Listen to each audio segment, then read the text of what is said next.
Harka fuuni daawwattootaa fi dhaggeeffattoota keenyaa nagaan keenya kabajaa fi jaalala bakka jirtan maratti isin haa qaqqabu jechaa oduuwwan wayitaa yeroo kanaaf qopheeffanneen isinitti himaa dursa oduu ijoo. Waraanni bilisummaa Oromoo yeroo ammaa sulultaa bulchaa akka jiru xiinxalaan siyaasaa gameessi Jawaar Mohammad hime. Biltiginnaan filannoo biyyoolessaa geggeessuuf jirutti teessoo paarlaamaa fi caffee Oromiyaa dursee hiruu fi eenyu akka darbu dursee murteessuus ifoomseera. Yaada Jawaar Mohammad kennee fi bal'ina oduu kana isin dhageessifna. Impaareetii keessatti dhumaatiin bara biltiginnaa qaqqabee seenaa keessatti jalqabaa akka ta'e himamaa jira. Kunuutu kanaan jiru Oromiyaa keessatti milishoonni 518 ol ulee biltiginnaa ta'uun barcuma aangoo sirnichaa tiksuuf osoo yaalanii baatoo keessatti qofa ajjeefamuun ifoome. Gabaasa bal'aa dhimma kanatti qindeeffanneerra isin biraan geenya. Waraana Oromiyaa keessatti fiinee geggeeffamaa jiruun hojii geggeessaan baankichaa ajjeefamuun ifoome. Pirezidaantiin Oromiyaa obbo Shimallis Abdiisaa wayita isaan qeerroon barcuma aangoo keenyaa eeguu qaba jechuun waamicha taasisanitti lolli finiinuutu dhagahame. Bal'ina isaa immoo isinis ni dhageessu. Biltiginnaan waraana biyyoota ollaa keessatti hirmaachuun hidha haaromsaa balaa guddaa keessa galchaa jiraachuun dhagahame. Waraanni Masirii naannoo sana buufatee jiru ammoo marfama keessa seenuun ifameera.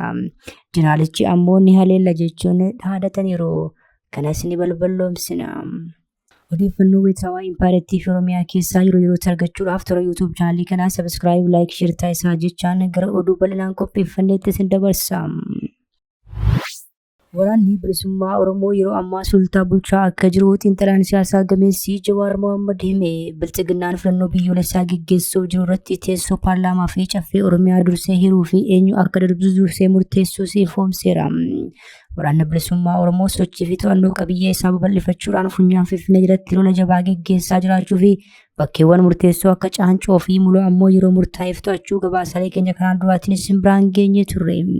Dhimma kanarratti halkanedaa miidiyaa Riwoos jedhamu irratti dhiyaachuudhaan haasawaa taasisee kan ture xiinxalaan siyaasaa Jawaar Mohammad waraanni bilisummaa Oromoo yeroo ammaa kana godina Baalee irraa kan hafe kutaalee Oromiyaa mara keessatti sochii jabaa taasisaa jiraachuu ifoomse.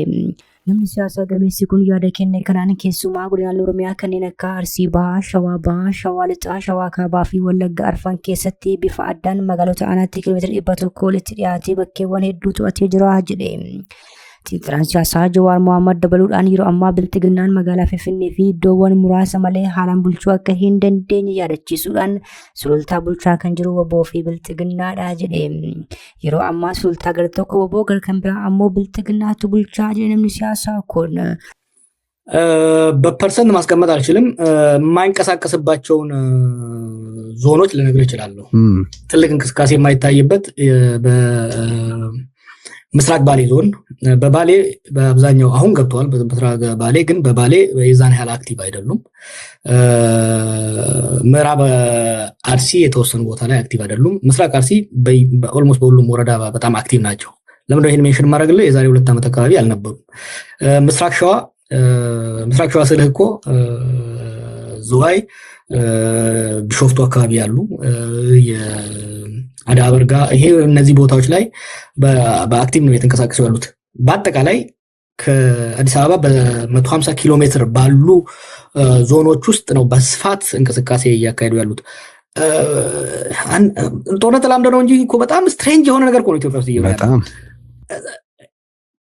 ከሚኒሊክ ዘመን አንስቶ እንዲህ አይነት ጦርነት ተካሂዶ አያውቅም። ተላመን ነው እንጂ ከስቴቱ ኮር 150 ኪሎ ሜትር 60 ኪሎ ሜትር ሱልጣን ኦኤልኤ እና መንግስት በጋራ የሚያስተዳድሩት ምትማቢ ስትሬንጅ ለብዙ ሰዎች ዲመፍለኖ ኢምፓሬቲ keessatti geggeeffamu jiru irratti yaada isaa kan kenne xiinxalaan siyaasaa gameessi Jawaar Mohammad biltiginnaan filannoo fakkeessaa geggeessuu dursee teessoo paarlaamaa fi caffee Oromiyaa hiree jira jedhe. Bakkeewwan rakkoo nageenyaa jiru keessatti ammoo osoo filannoon hin geggeeffamin iyyuu dursee eenyu akka darbu barameera jedhe. ኦልሬዲ አስቀምጠዋል። አሁን ለምሳሌ ኦሮሚያ ውስጥ 178 ምርጫ ክልሎች አሉ። ኦልሬዲ ማማ እንደሚያሸንፍ እናውቃለን። በነገራችን ላይ ከተቃዋሚም ጋር ተደራድረዋል እኮ። ለምሳሌ ለኦፌኮ አቅርበው ነበር። ከ30 እስከ 50 ወንበር እንሰጣቸዋለን በገንዘብ ድጋፍም እናደርጋለን ሲባል ወንበር እኮ ህዝብ እንጂ እናንተ አይደለም ተብለው ነው የተመለሱት። ከሌሎች ተቃዋሚዎችም ጋር ኦልሬዲ ከተቃዋሚ ማን እንደሚገባ ይታወቃል። አማራ ክልልም ኦሮሚያም ላይ ያለ ምርጫ ሳይካሄድ ምርጫውን ያሸንፋል ነው የምትለኝ?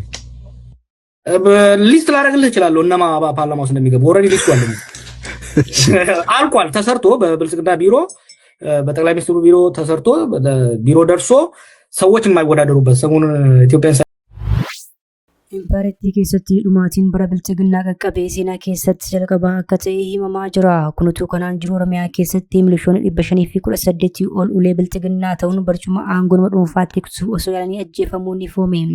Oromiyaa keessatti bilchiginnaan waraana labsuun waggoota 7 darban diroonii fi lafoo uummataa lafarraa daguugaa tureera. Kunutu kanaan jiruuti bana ammoo dargaggoota walitti qabuun magaalaa Bishooftuutti sagalee qawwee obboloota gidduudhaa callisiifna jechuun kora geggeeffachaa ture. Akkuma kanarrattis pirezidaantiin naannoo Oromiyaa obbo Shimallis Abdiisaa Jaal Marroo fi Jaal Abdii wajjin wal arguun barbaada jechuun dhaadatanii turan. Ammas Abdii haa ta'u Marroo haa ta'u abbaa barbaade haa ta'u ana faana achitti dubbachuu barbaadu taanaan nan naqaan bakka isaan jiran. Galatooma ulfaata. Bilchiginnaatti yaaddoo kan ta'e nagaa waraabuu osoo hin taane dhumaatii milishoota akka ta'e maddeen keessoo gabaasuudhaan milishoonni Oromiyaa akkuma baalaatti lola faayidaa hin qabneef ilmaan isaaniitti dhokaasanii dhumaa jiru jedhan. Ragaa xiinxalaan siyaasaa Jawaar Mohaammed Baasii akka ifoomsichi yoo ta'e waraana Oromiyaa keessatti hammaatee deemaa jiru kanaan milishoonni 518 ol baatee tokkotti dhumaniiru. Warri bosona jiru ilmaan keessanii kan jedhe Jawaar Mohaammed adaraa keessan isaan hubadhaatii dhumaatii irraa of qusadhaa jechuunis dhaamsa dabarsee fi odeeffannoo Jawaar Mohaammed maxxanse kun ragaa milishoota godinaalee Oromiyaa maraa jedhamuu danda'u kan hammatee yoo ta'u bara 2026 kana keessa Sumaayyuu baatee keessatti kan raawwatame jedhame. Waraanni bilisummaa Oromoo yeroo hedduu milishoota Oromiyaa, poolisoota Oromiyaa fi humna addaa Oromiyaatiin waamicha taasisaa tureera. Waraana Oromiyaa keessatti fiilee geggeeffamaa jiruun hojii geggeessaan baankichaa ajjeefamuun ifoome. Pirezidaantiin Oromiyaa obbo Shimallis Abdiisaa wayita isaan qeerroon barcuma aangoo keenyaa eeguu qaba jechuun waamicha taasisanitti lolli finiinutu dhagahame. Sochiin waraana bilisummaa Oromoo kanaan dura kibbaa fi lixa Oromiyaa keessa ture amma baay'inaan gara giddu galeessa Oromiyaatti fuulleffachuun dhiyeenyatti taasifamaa jiru ni agarsiisa. Keessumaa dhiyeenya kana sultaa Caancoo fi Muluu dabalatee aanaa Coophii to'achuun ni yaadatama. Lola sultaatti taasisee loltoota faashistii Abiy kan konkolaataa tokkoon deemaa turan hunda daaressuudhaan meeshaalee waraanaa gurguddaa irraa hiikkachuu wabboon ifoomsee ture. Kunutu kanaan jiru bakka tibbanaa haleellaa itti raawwatame keessa godina Shawaa Lixaa aanaa Meettaa walqixxeetu geggeessaa baankii Siinqee kan ta'an obbo Addunyaa Waayyoo ajjeefamuun ifoome. Ajjechaa kana ilaalchisee ajjechaa kana wajjin wal qabatee anichaa fi baankiin Siinqee ibsa gaddaa baasanis ajjechaa kana wajjin wal qabatee odeeffannoo bal'aa garuu hin baasne. Kunutu kanaan jiru obbo Shimallis Abdiisaa ammoo qeerroon barcuma aangoo keenyaatti tiksuu qaba malee qabsaa'uu hin qabu jechuun Bishooftuutti dubbachuun ni yaadatama. Kanaaf karra saaqu malee wanti biraa waan isaan fidan hin jiru. Oromoo laala. Haadha Oromoo, jaarsa Oromoo sana laala. So nama dhuunfaa haa ta'u, gareedhaan haa ta'u, abbaa barbaadda fidaa. Waan sin jettan hin fudhanne. Bilchiginnaan waraana biyyoota ollaa keessatti hirmaachuun hidha haaromsaa balaa guddaa keessaa galchaa jiraachuun ifoome. Waraanni Masrii naannoo sana buufatee jiru ammoo marfama keessa seenaa jedhame. Kunutu kanaan jiru jeneraalichi ammoo ni yaalilla jechuun dhaadataniiru. Humni waraanaa Masrii naannoo hidha haaromsaa Itoophiyaa buufatee jiru marfama keessa seenuun ifoome. Hidhattoonni jeneraal Alburaan waraana humnoota Masrii hidha haaromsaa irraa fageenya muraasa irratti argamutti marsuu Sudaan Taayimsi gabaaseera. Humni waraanaa Masrii kun humna ittisaa Sudaan kan jeneraal Abduraaniin durfamu cinaa hiriiree garee RSF loluu fi hidha haaromsaa ilaalchaa keessaa galchuun bakka sana kan buufate yoo ta'u amma garuu hidhattoonni RSF kan jeneraal Hameetiidhaan durfaman itti marsuutu ifoome. Gareen bilisummaaf lollaa jedhu SPLMN tumsa kana keessa jiraachuun kan himame yommuu ta'u waraanni Masrii akka harkaa kennuuf gaaffii dhiyeessuunis barameera. Akka gabaasaa Sudaan Taayimsii kanatti loltoonni Masrii achi buufatanii jiran kun 640 akka ta'an kan ifoome yoo ta'u daangaa Itoophiyaa Blue Nile jedhamu keessa qubatanii jiru jedhame. Waraanni kun naannoo hidha haaromsaatti taasifamaa akka jiru himamus Impaayiriittiin garuu dhimma kanarratti ibsa baaftee hin qabdu.